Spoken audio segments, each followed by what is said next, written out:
तब हनुमंत कही सब राम कथा निज नाम। सुनत जुगल तन पुलक मन मगन सुमिर गुण ग्राम। सियावर राम जय जय राम मेरे प्रभु राम जय जय राम। राम मंगल भवनय मंगल हारी द्रव सुदशरथ अजर बिहारी की जय। सुनहु पवन सुत रहनी हमारी जिमि दसनंदनी मंगल विचार। तात कबहु मोहि जानिय नाथा करियम कृपा भानुकुल नाथा। तामस तनु कछु साधन नाही प्रीति न पद सरोज मज मामन। अब मोहि भाव भरोसा हनुमंता बिनु हरि कृपा मिलहि नहीं संता। जो रघुवीर अनुग्रह कीना तो तुम मोहि दरसु हट दीना। सुनहु विभीषण प्रभु कै रीति करहि सदा सेवक पर प्रीति। कहु कवन मैं परम कुलीना कपि चंचल सबहि विधिहीन। प्रात ले जो नाम हमारा ते दिन आए न मिले आहारा। असमय दम सख मोह रघुवीर कीनी कृपा सुमिरे गुण भरे विलोचन नीर। सियावर राम जय जय राम मेरे प्रभु राम जय जय राम। राम मंगल भवनय मंगल हारी द्रव सुदशरथ अजर बिहारी। सतगुरुदेव भगवान। वैसे तो शब्द में ज्ञान है पहले भी हो चुका है, लेकिन फिर भी चर्चा तो जितनी करेंगे उतनी ही हमारी जमा हो जाती है उसमें। तो हनुमान जी ने अपना परिचय दिया वेश बदल के। देखो कुछ आडंबर हमें भी करना पड़ता है। रिश्तेदारी में जाते हैं तो ऐसे थोड़े चले जाते हैं जो घर में बैठे हैं। कपड़े पर प्रेस भी होती है, वो भी जानते हैं कि सब घर में ऐसे नहीं होते, लेकिन एक मर्यादा है कहीं जाने आने की, हमें वो पालन करनी चाहिए। ये सामाजिक स्थिति है। तो जब हनुमान जी ने ब्राह्मण का वेश हटा दिया तो असलियत में आ गए और उनको तो अब कहते हैं भैया तुम बताओ, मुझे भी थोड़ा ताज्जुब हो रहा है कि राक्षसों की नगरी में तुम अकेले ही हरि भक्त कैसे अपना धर्म पालन करते हो। तो विभीषण ने फिर सारी बात बताई। तो कहने लगे सुनो पवन सुत रहने हमारी। कैसे रहते हैं हमारी पूछ रहे हो ना। जे में दसन महु जीव विचारी। जैसे 32 दांतों के भीतर एक जीव रहती है वैसे। तो थोड़ा सा व्यंग कर दिया, विनोद की भी भाषा। हनुमान जी बोले तुम तो बड़े भाग्यशाली हो। किसी आदमी को व्यंग स्वीकार होता है, किसी को नहीं होता है। उसने कहा कि तुम तो मजाक उड़ा रहे हो, ये जीव तो तुम्हारी भी है, तुम्हारे भी दांत हैं, तुम्हें पता है जीव कैसे रहती है, तुम्हें भाग्यशाली बता रहे हो। बोले भाई मैंने तो ऐसा कुछ बुरा नहीं कहा। ये 32 पहरेदार हैं ना, हैं दुष्ट, लेकिन फिर भी जीव को बचा के रखते हैं। बोले जब बचा के रखते हैं, मौका पड़ने पर काट देते हैं। ये कितनी तकलीफ होती है जीव को। तो उन्होंने कहा ये सोच है। फिर भी जीव इतनी मुलायम होती है जिसमें कोई हड्डी नहीं होती। काट जरूर देते हैं लेकिन सुरक्षा भी करते हैं। और जैसे बाग के अंदर सब बढ़िया बढ़िया पेड़ लगाए जाते हैं, आम अमरूद, लेकिन किनारे पे कांटों की बाड़ लगाई जाती है, खिड़की वगैरह लगा देते हैं। तो उस बाग की रखवाली होती है कि नहीं होती? बिल्कुल बिल्कुल। अगर वो ना हो तो बाग उजाड़ देंगे जंगली पशु और कोई। सही बात है, बिल्कुल सही। ज़रूर होता है। और एक और खासियत होती है, बाग के एक कोने पे सिरस लगाया जाता है। सिरस जानते हो, एक पेड़ का नाम है। खूब बड़ा दरख्त होता है और इतने उतने बड़े उस पर पत्ती जैसे फली आती है। और डॉट डॉट करके ऐसे उसमें बीज से शीशम। इतनी चौड़ी होती है। हाँ, शीशम की पत्तियाँ। उसकी एक खासियत है, कितनी आंधी तूफान चलेगा, दिन में तो थोड़ी सी आवाज़ हो जाती है, लेकिन रात को आवाज़ नहीं करता है वो। सब पेड़ से आवाज़ आएगी अगर हवा चलेगी तो, लेकिन उस पेड़ से आवाज़ नहीं आती। यानी वो शांति बनाए रखने के लिए वो एक अलग से पहरेदार होता है। जैसे रात को सो जाते हैं कुछ लोग, तो दिन में सो जाते हैं, हिम्मत नहीं होती जगाने की, डरते हैं सब लोग। तो ऐसे ही जब पेड़ सो जाते हैं तो वो एक शांति दूत है, और वो किसी को डिस्टर्ब नहीं करने देता, बाहरी किसी को डिस्टर्ब नहीं करने देता है कि ये पेड़ को तकलीफ ना हो। उसका ये काम होता है, हर भाग में होगा। अब मर्यादा टूटती जा रही है, लोग नहीं समझते हैं, वो बात दूसरी है। और उसमें एक खासियत भी होती है, उसकी लकड़ी बहुत लाल सड़क होती है, और तख्ते चिरवाए जाए तो आपका मन एकदम मुग्ध हो जाएगा, इतने सुंदर तख्ते होते हैं, और मजबूत बहुत होती है। शीशम की, शीशम में। अच्छा, लेकिन उस तख्ते को कहीं लगा दोगे ना तो सत्यानाश हो जाएगा उस घर में। अच्छा, अगर वो लकड़ी किसी के लग गई ना तो उस घर का सत्यानाश हो जाएगा। ऐसा है क्या? महुआ तो नहीं सिरस बोला। होता है, महुआ तो नहीं होता, महुआ सिरस नाम है हमारे यहाँ। तो क्या कहते हैं, वो छोटी छोटी गोल पत्तियाँ होती है, हार्ट के आकार की। पत्तियाँ छोटी छोटी होती हैं, लंबे लंबे तो डंडे वो होते हैं ना उसके, तो फली सी अच्छा, होती है। ये तो चूहा सब जगह। पत्ती भी होती है उसमें। यहाँ शीशम के तख्ते खरीदोगे, पीपल भी जब पक जाता है तो लाल हो अपना यहाँ जाता है। कहता है साल सखुआ, साल सखुआ हमारे साल अलग होती है, साल बढ़िया लकड़ी होती है। साल सखुआ शीशम के ऊपर होता है, साल सखुआ। तो चलो सुनो, उसमें क्या होता है, बहुत मजबूत होता है। और यहाँ जाओगे ना तो 20 तख्तों में कम से कम 2 तख्ते पीपल के मिल जाएंगे आपको। अच्छा, हाँ, और कम से कम 2-4 उसके लग जाएंगे, क्योंकि तुमने एक तख्ता शीशम का पसंद कर लिया, पका हुआ है अच्छा, तो उससे मिलता है, उसमें थोड़ा कालापन होता है। अगर वो किसी बिल्डिंग में उसकी लकड़ी लग जाए, चाहे चौखट लग जाए, उस घर का सत्यानाश हो जाएगा। अब यहाँ लकड़ी की पहचान तो होती नहीं है। पीपल की भी गुरुजी? पीपल की नहीं, पीपल को नीचे नहीं लगाया जा सकता, ये सरदल बोलते हैं, जहाँ बारसों भी बोलते हैं, ऊपर गेट के ऊपर लगाया जा सकता है, उससे प्रणाम होता रहता है। बाकी नीचे लगाना पाप है उसको, ठीक है, क्योंकि पूजनीय होता है पीपल। गेट के ऊपर लगा सकते हैं, तो गेट के नीचे से निकलते हैं तो सिर झुक जाता है उसके लिए।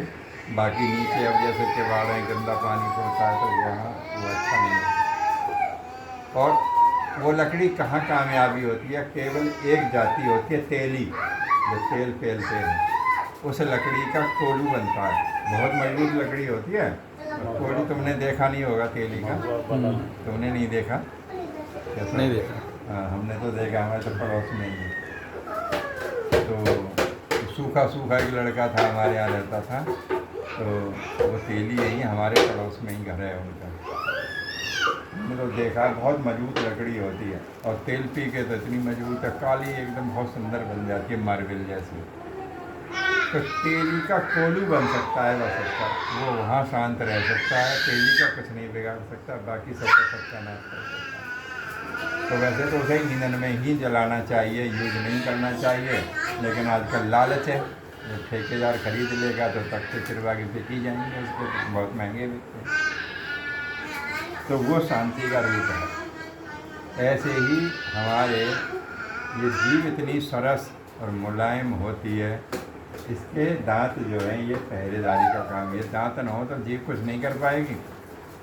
बताओ, ये काट लेगी क्या? कुछ गुड़ काटना हो तो काट लेगी, दांत ना होंगे तो दांत चबा के ही फिर ये उनका रस लेती है।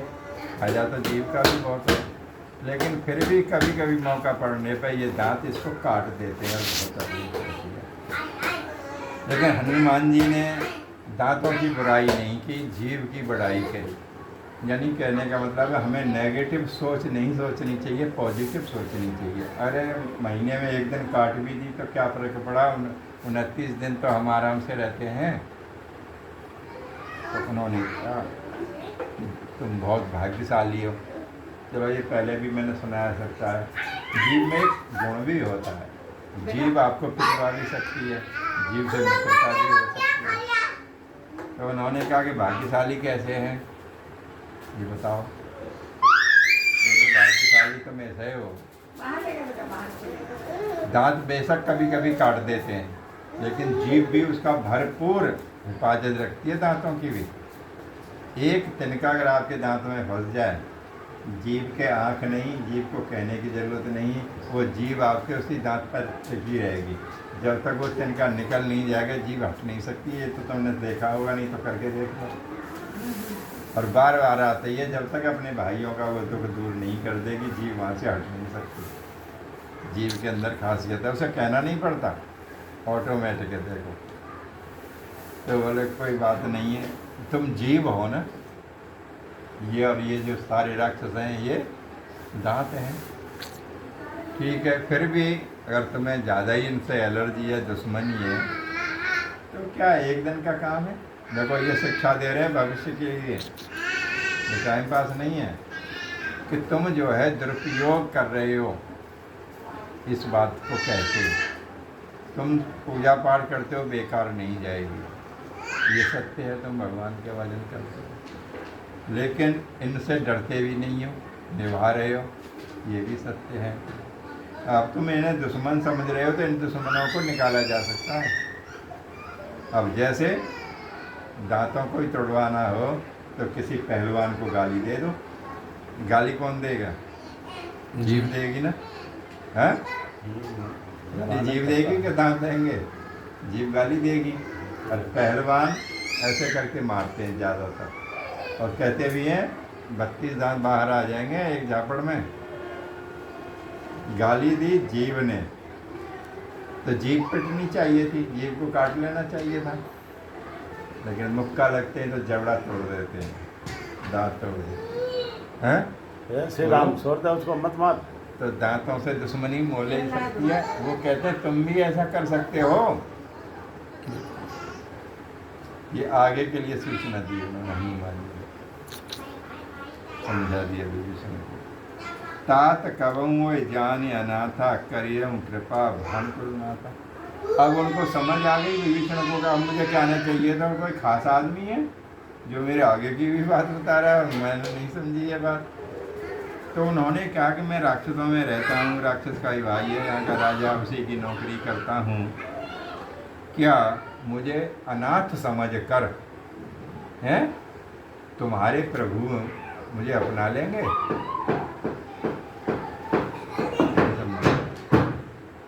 भाई राक्षस का भाई हूँ या राजा, उसकी नौकरी करता हूँ, तो क्या ऐसा हो सकता है?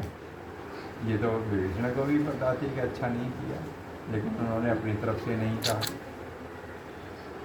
संकोच में इतनी बात कह दी, क्योंकि थोड़ी बात में कभी ज़्यादा समझ लेता है। क्या तुम्हारे प्रभु मुझे अपना लेंगे, मुझे अनाथ समझकर? हमने, ये कोई ज़रूरी नहीं है, ये तो अपनी अपनी सोच है कि किस रास्ते से आदमी भगवान को, एक रास्ता नहीं है भाई। रामायण पढ़ के ही नहीं हो सकता है, कोई गीता पढ़ के करता है, किसी का कहीं प्रेम है, किसी का कहीं प्रेम है, लेकिन मेरा प्रेम रामायण से है। ये तुम्हें पहले भी बता दिया, और ये तुम भी याद करो। ज़रूरी नहीं है किसी आदमी को पालक पनीर ही पसंद हो, किसी को सस्ती चीज़ भी पसंद हो सकती है, उसकी स्वेच्छा है। ज़रूरी नहीं है कोई इतनी महंगी चीज़ खा के ही पेट भरा जाए, ऐसा भी नहीं। एक रुचि के अनुसार उसे भोजन मिलता है तो उसका मन भी प्रसन्न होता है, तन भी प्रसन्न होता है। कुछ बच्चे दूध नहीं पीते, रायता पीते हैं, उसकी रुचि रायते में ही है। कितना ही दूध पिला लो रोज पी के, लेकिन उसे फ़ायदा नहीं होगा। और रुचि का रोज वस्तु मिलेगी तो उस बच्चे की ग्रोथ होगी, विकास होएगा। तो जिद भी नहीं करनी चाहिए कहीं, हर व्यक्ति की अलग अलग सोच है।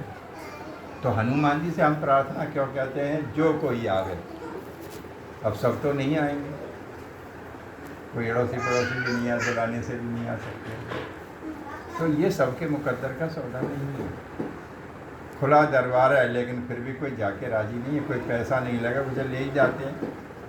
बोलो, अरे खीरा भी 1-2 रुपये का तो पड़ ही जाता है, सुनना अलग है, और प्रसाद भी मिल गया और फ्री भी मिल गया, फिर भी इसके लिए तैयार नहीं है लोग। जो उनके मुकद्दर में नहीं है तो क्या करें। ठीक है। बिल्कुल। तो हनुमान जी बोले तुम कैसी बात करते हो, हैं? वो तो सबके साथ, सबका साथ सबका विकास, नरेंद्र मोदी की तरफ, वो तो वहाँ कोई जाति पाति नहीं चलती, जो उनको प्राप्त करना चाहता है वो जरूर ऐसा होगा। ठीक है। तामस तनक साथ, फिर उन्होंने अपनी परेशानी बताई। देखो परेशानी सबके साथ है, लेकिन समाधान भी हो सकता है, और समाधान होता है सत्संग से। गाना बजाना करने से भी प्रभु नहीं रीझ जाते हैं, वो तो टाइम पास करते हैं, मनोरंजन है। वास्तव में हम कितना चाहते हैं ये हमारे ऊपर का। दिन भर भजन करने के बाद भी हमारा मन हट सकता है, बोलो बिल्कुल हट जाएगा कि नहीं हट जाएगा। बिल्कुल। तो वो कहते हैं कि मेरी मजबूरी है, मैं तो राक्षस का भाई हूँ, राक्षस कुल में ही पैदा हूँ, तामसी वृत्ति भी है हमारी, तो फिर भजन करता तो हूँ, पर अब मुझे ये गारंटी नहीं है कि वो भजन लगेगा कि नहीं लगेगा। तामस तन कछु साधन नहीं, तो फिर साधन होने की व्यवस्था तो मुझे दिखाई नहीं देती। और यही कारण है पूजा पाठ सब करते हैं, चोर करते हैं, लेकिन वो मान्य होगा कि नहीं होगा ये हमारे ऊपर डिपेंड है। हम थोड़ी देर तो पूजा कर लेते हैं, फिर इतनी अरूढ़ जरूर चीज़ों में फंस जाते हैं जिसकी कोई हद नहीं। और लोग चढ़ाने वाले चढ़ाते हैं, आदमी विचलित हो जाता है। एक हमारा पड़ोसी था गांव में, तो हमारे बाबा तो बहुत पूजा पाठ वाले थे, घटना बनाना जाना करते। ज़मीन कितनी ज़मीन चली गई, 350 बीघे ज़मीन थी, कभी खेत पे ही नहीं गए। और किसी ने दिया नहीं पटाई में दे दिया, और उसने झूठ बोल दिया, बाबा कुछ हुआ नहीं है, बोल नहीं हुआ तो मत। तो ऐसा ज़माना था ये। तो एक जाट था, वो तो कुछ नहीं करता था, भैंस पालता था, वैसे मजदूर था वो, ज़मीन नहीं थी, अपने खुरपी के बड़े घास खोद के लाता था और भैंस पालता था, दूध बेचता था और ठीक था। तो देखो एक अनपढ़ आदमी की सोच देखो, उसने हमारे बाबा को क्या कहा, जी तुम तुमने क्या कर लिया, कुछ नहीं, तुम्हारा तो नुकसान ही नुकसान है, और हम भगवान का भजन नहीं करते और हमें प्रत्यक्ष लाभ होता है। तो उन्होंने एक बात कही, देखो कभी अनपढ़ आदमी भी बहुत ऊँचा ज्ञान देता है, ऐसा इसलिए चक्कर में मत रहना कि बहुत ज़्यादा कोई पढ़ा लिखा है, शास्त्रीय आचार्य है कि उससे ही हमें लाभ होगा, और ऐसे छोटे मोटे पंडितों से लाभ नहीं होगा, ये दिमाग से बाबू निकाल छोड़ देना उसको, का है मतलब सर सर करो। तो वो जाट ने हमारे बाबा को कहा, मैं छोटा था, पंडित जी भगवान के भजन में कंठी घिस गई काठ की। तुम भजन करते हो ना, तो तुम्हारी तो ये माला ही घिस गई, भजन करते करते नुकसान ही तो हो गया, फायदा तो कुछ नहीं हुआ। भगवान के भजन में कंठी घिस गई काठ की। और देखो हमारा देखो, भैंस के भजन में कंठी गड़ गई 60 की। भैंस के भजन में कंठी गड़ गई माने बन गई, गढ़ना बोलते हैं ना ये, हाँ, बनाना एक ही बात। गड़ गई 60 की, यानी उस समय सोने के दाम 60 रुपये तोले थे। 60 रुपये तोले सोने के दाम थे, इसलिए एक तोले की चेन बनवा ली भैंस की कमाई में से, गले में डाल के रहता था बड़ी अकड़ से। और तुमने क्या कर लिया, तुम्हें तो गांठ की भी घिस गई, कल जा गांठ की भी घिस गई तुम्हारी। तो बात तो सही है भाई, अगर प्रैक्टिकल में देखा जाए, एक को सोने की चैन कमा ले और एक गांठ से भी नुकसान कर दे, तो कौन मूर्ख है उनमें, सही है क्या? ये तुलना थोड़ी देर के लिए, यानी भौतिक रूप से तो सही है, लेकिन आध्यात्मिक तौर से जमीन आसमान का अंतर है। बोलो। और इसी कारण से सुदामा को बेवकूफ़ कहा जाता था पहले। जब हालत बदल गई तो ये सुदामा नाम नहीं था, ये केवल नाम कृष्ण ने रखा। उनका व्यवहार में सु माने सुंदर, जिसका दामन सुंदर है वो सुदामा है, जिसका दामन सुंदर है वो सुदामा है। ऐसे ही सुशीला उनकी पत्नी का नाम था, और सुशीला नाम नहीं था। कई बार याद रख देते ना, तो कुछ लोग बच्चे की नज़र की वजह से क्या करते हैं, बहुत गोरा होता है उसका भी नाम कालू रख देते हैं। बहुत गोरे कहने में कालू सुना है मैंने, और काले को तो कालू कह के ही बोलते हैं।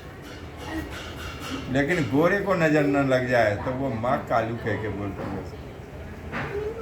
लेकिन कितना ज़मीन आसमान का अंतर आ गया। फिर सुदामा की किसी ने बुराई नहीं की जब वो माला माल हो गए, लेकिन बुढ़ापे में हो गए, सारा जीवन बीत गया।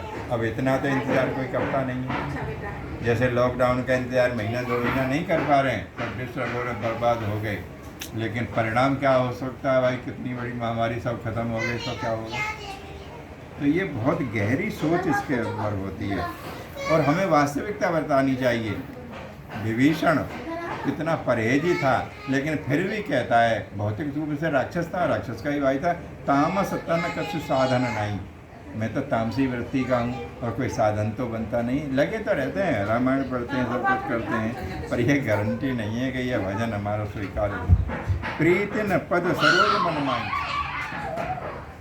उस चीज़ की आदमी गारंटी देता है, उस चीज़ की गारंटी नहीं देता है, तो उसमें गारंटी देने से अहम आ जाता है और विनम्रता के लिए आदमी को उल्टा बोलना पड़ता है।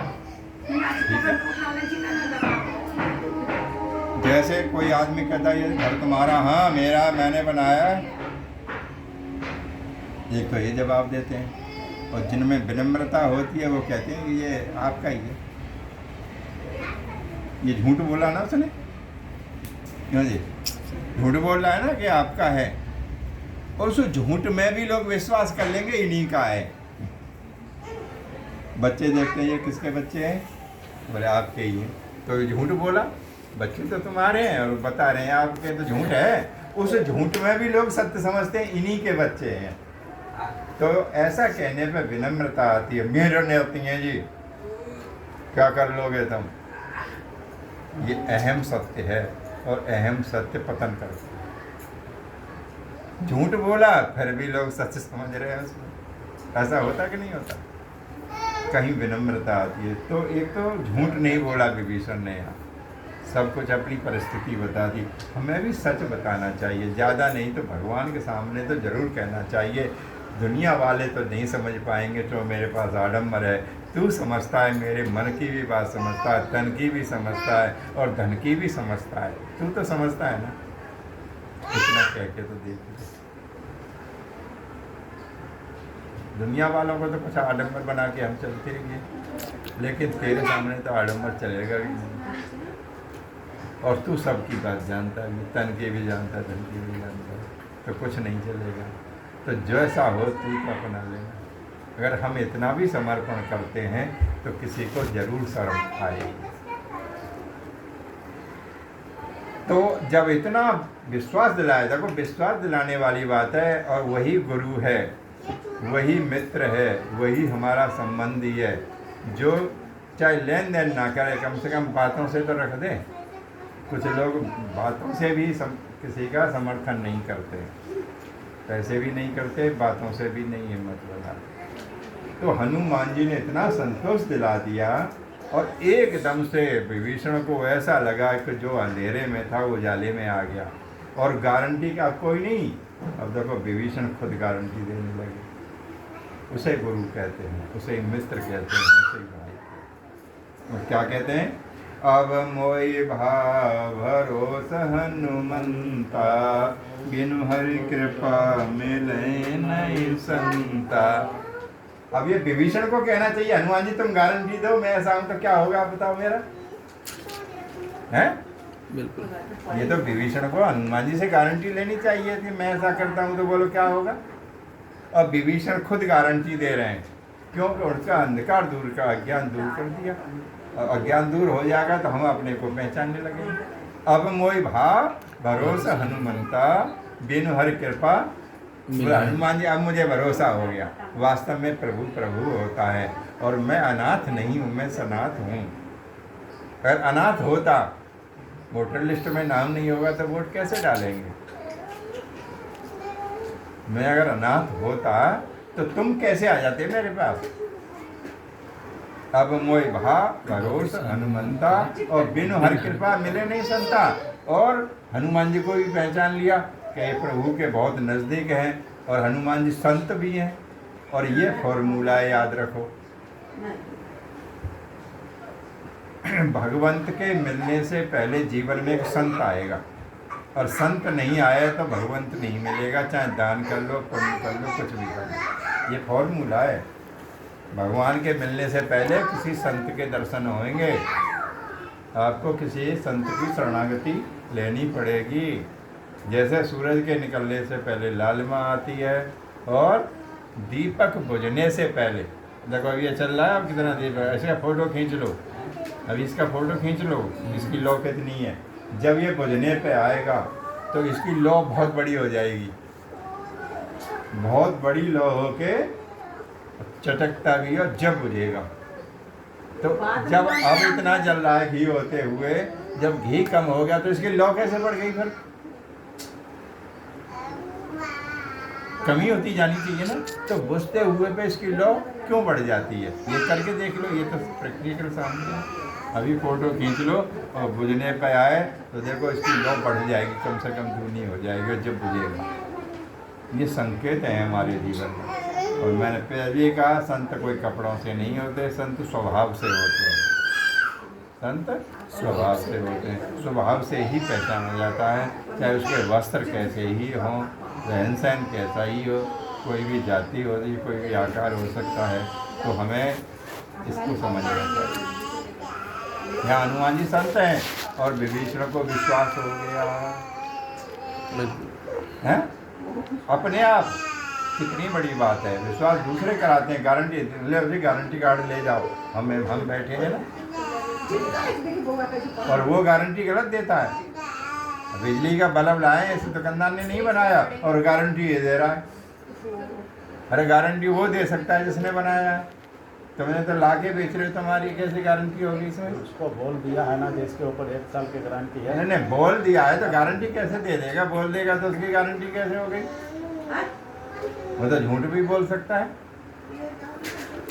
बोलो, अपनी क्या गारंटी है इसमें? ये बताओ, दूसरे की तो गारंटी हुई, लेकिन हनुमान जी ने तो फिर गारंटर भी नहीं खोया। सुमय आवास हुआ। तो हमें भी आज श्रद्धा से शुरू होता है कोई काम। यज्ञ की भी 16 पत्नी, सबसे पहली पत्नी श्रद्धा है, श्रद्धा से ही शुरू होगा। जब श्रद्धा पूरी होती है तो एक आस्था बन जाती है, और आस्था जब पूरी हो जाती है तो विश्वास हो जाता है। बोलो, एकदम कैसे विश्वास हो जाए? कोई आदमी पहली बार आया, विश्वास कैसे हो जाएगा? कैसे विश्वास कर लेंगे हम उसको जब हमने पता ही नहीं उसको? बोलो, थोड़ी श्रद्धा तो हो सकती है कि अतिथि है, बिठाना चाहिए, लेकिन विश्वास नहीं किया जा सकता। विश्वास तो बाद में होता है।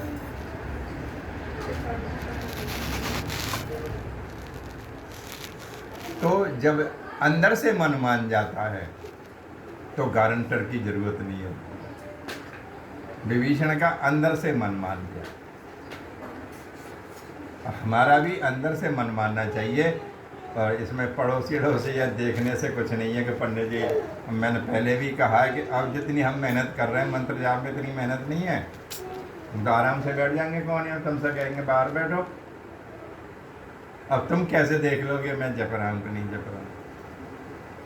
बताओ, तुम्हें इतना दिखेगा कि माला हाथ में लग रही है, कुछ उंगलियाँ भी एक्शन कर रही हैं, बस इतना जब। इसमें तो धोखा नहीं हो सकता। हम नहीं बोलेंगे तो तुम कैसे बैठोगे? इसमें तो मिसिंग नहीं हो सकती। बोलो, लेकिन जब ये काम स्वीकार है तो हमें तो ऐसा ही करना पड़ेगा। तो ये अंदर का मन मानता है, मैं वहाँ मंत्र जाप कर रहा हूँ, अगर वहाँ बेईमानी है तो मेरा मन जरूर मानेगा कि तू चोर है, गलती कर रहा है, ऐसा नहीं करना चाहिए। ये बार बार मेरा मन मुझे टोकेगा। इसलिए आदमी को आदमी से नहीं डरना चाहिए, स्वयं डरना चाहिए कि मुझे क्या करना चाहिए, मैं क्यों आया हूँ। तो ये वास्तविकता, यही भजन है। हरे रामा हरे कृष्णा का ये भजन नहीं है। मेरा मन मानना चाहिए, मुझे गलत नहीं करना चाहिए, मुझे अच्छे के लिए बुलाया, मुझे इसकी झाड़ी मिलेगी, मुझे बेईमानी नहीं करनी चाहिए। ये तो मैं खुद सोचूंगा, तुम नहीं करोगे। तुम ज़्यादा क्या पंडित जी ईमानदारी से जपन, जब तक मेरा मन नहीं मानेगा मैं नहीं बदलूंगा। मोटे अंकल को दूंगा। एक और है, जो रघुवीर अनुग्रह कीना, तो तुम मोहि दरस हट दीना। अगर मैं अनाथ होता तो भगवान की निगाह में मैं कैसे आ जाता? कैसे? तुम्हें कैसे हट करके मुझे देते? मैंने बुलाया नहीं आपको, मैंने भगवान से कहा नहीं कि एक संत मेरे जीवन में भेजो, कहा था विभीषण ने। ये तो हठपूर्वक आ गए हो। नहीं तो घर घर देख रहे थे, किसी से बात नहीं की, तो हनुमान जी ने विभीषण से ही बात क्यों की? ऐसे ही देख के चले जाते झांक के। तो तुम मोह दरस हट दीना, ये गारंटी है कि हट पूर्वक है, यानी मेरी इच्छा नहीं थी ना, मुझे पता थी। भगवान ने तुम्हें जरूर मुझसे बात करने के लिए, मुझे सांत्वना बनाने के लिए भेजा है, नहीं तो किसी राक्षस से बात नहीं हुई। तो विभीषण से क्यों करने? देखना ही तो था उन्हें, निरीक्षण करना था। निरीक्षण तो ऊपर से भी कर सकते थे वो। बात क्यों हुई? एक कारण बनता है। भगवान किसी न किसी को अपनी तरफ से भी भेज देता है बिना बुलाए। किसी ब्राह्मण को भेज दे, किसी रिश्तेदार को भेज दे, जाओ उनको कह के आओ, उनके पास तो इतना समय नहीं, तुम ही जाओ। तो इसको सौभाग्य समझना चाहिए, ये नहीं है ये और मेरा, हमें तो अभी चाय पी के चुके हैं, अब इसके लिए और बनानी पड़ेगी, और ये अकेला पिएगा नहीं, फिर डबल बन जाएगी हमारी, तो नुकसान और हो गया। ये मन सोचिए, ये छोटा नुकसान है। ये सोचा कि एक तीर्थ, एक संत बिना बुलाए हमारे घर पे आ गया, हम कितने सौभाग्यशाली हैं। सोचना तो हमें ये चाहिए, लेकिन नहीं होता है। इतने प्रयत्न करने पर भी हम फिसल जाते हैं। अभी शनि की किसी में परेशानी हो तो पंडित कहते हैं गुड़ चना बंदरों को खिलाओ, तो तुगलकाबाद जाते हैं, जय हनुमान जी, जय हनुमान जी, आओ आओ आओ आओ, बड़ा आदर करते हैं।